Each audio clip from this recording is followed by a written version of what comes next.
This is what happens to your bathrooms. Look at this. Just turn the water on and they run it. Isn't that nice of them? So you have, then I want to show you the other thing they do to them. See that down in there? I'm not going to show you the toilet. That's why it's hard to have a bathroom in an unattended laundromat. And I need to get that faucet on a sensor so that if no one's using it, it doesn't stay on, because it just happened, because I was here this morning, so it wasn't like that, but it just happened. I don't mind them using the bathroom. It just shut it back off. Turn it back off. That's all they have to do. And it's just crazy. Even the simplest thing, if they would just mind, it wouldn't be so bad. I just had to tell one to go to the shelter right now. And I'd never seen her before, so she's getting with the program now. But the toilet, they broke the toilet by putting those syringes in that tank. That's what happens. That's why you can't have tank toilets in unattended laundromats. I would even say in nice laundromats, in general, you want commercial Sloan valve, which is that handle, no tank toilets, because people shove stuff in there and they mess with it. And it happens at one of my nicer laundromats too. They mess with it too. So it's just really sad. I'm checking the cameras to make sure everybody's gone. I'm in here. I locked the doors down. I got to remove that crap out of there. And I'm not going to be able to hold the camera while I do it. The fact that they're needles, and they're probably heroin needles, which is already scaring me. I'm going to have to use a pair of tweezers or a wrench or something. It's one of those things you got to be really careful. I mean, I know this is freaky weird, but if you don't stay on top of this, this is what they'll do to your laundromat. This is how laundromats become zombie laundromats. Stuff like that happens in those bathrooms, and owners get pissed. They get upset. They're like, hell with these people, you know? And so then they don't care. And they stop doing stuff. They stop cleaning it. And then the vagrants tear it up even more. And that's one of the ways that these laundromats become zombie mats. So I try to stay on top of everything. I have people that clean during the day. That way we hopefully don't have this problem. But it never ceases to amaze me, the issues we have. So let me get that taken care of and show you what it looks like. I'm definitely not showing you the toilet. That'd make you sick. You're probably going to be like, I can't believe you're dealing with this. But it's what it's like. This is the other part of collecting quarters here, folks. Now let's see what it looks like now.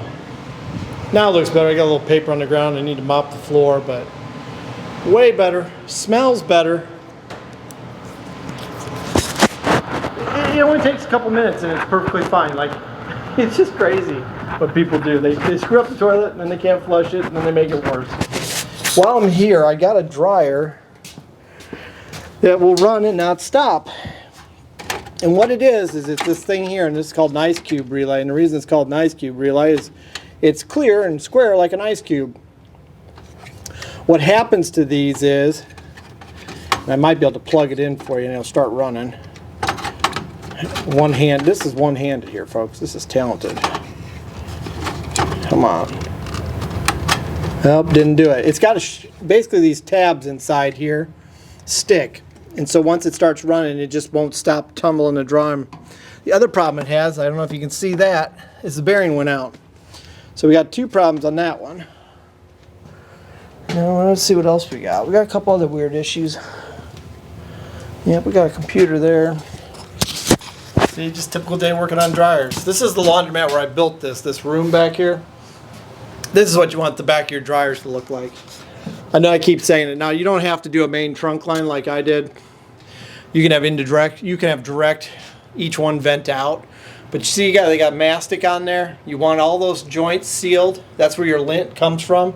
I mean, I haven't cleaned back. I built this in 2016. I have never shop vac back here. I know some of you are going to be like, oh my God. But look, there's no lint everywhere. And it's because these pipes are taped. And they're taped and they got mastic all over them. Then you see up here the gas work that was done. That's fire rated drywall, fire rated insulation, metal studs, metal wall. The ceiling is concrete. The wall is concrete. Obviously the floor is, and we're off the ground a little bit. Our intake air, our makeup air, is more than 8 feet away from our vent. So this is our intake air here. This helps a lot. It's huge. But this is what you want. You want a door. You want it sealed off from your laundromat as much as you can. You want to keep the cold air out. And this is what it should look like. You want some nice lighting. You want some outlets. You don't want to be chasing around looking for places to plug in stuff. This is what you want to think of when you're working on your laundromat. This pipe's a little out of whack because this dryer is not original. And you can see we just got it installed a while back. This pipe's not original because that dryer is new. That pipe has tape. It has seals on the inside, which is high dollar. We didn't need it, but. And another thing, each one has its own shutoff. So we can shut them off right here. Then each one's labeled with what breaker in the main panel they are. You need that. This is a huge, huge plus. I don't know, when I had my second laundromat, I was always running around trying to figure out what breaker went to what. This one I just went through it with OCD. This one I just went through it and I organized the hell out of it for a reason, because it saves you so much time, so much guesswork. It's easier on everybody. So anyway, I'm going to take a look at that real quick and then I'm going to get out of here. I wanted to show you the toilet because I figured you want to see that. Laundromat's still making money. It's still good. I actually just turned the heat on. It's 50 in here. We set it to 55. It's actually not that cold in here. Even though it's 50, it's way warmer than that. But yeah, everything looks good. So I'm going to go home. Thanks for watching. Hope you got a little insight on this. Give you a little tip about why things become a zombie mat. This is why people get beat down. They get beat down and they give up. They lose that love for that investment.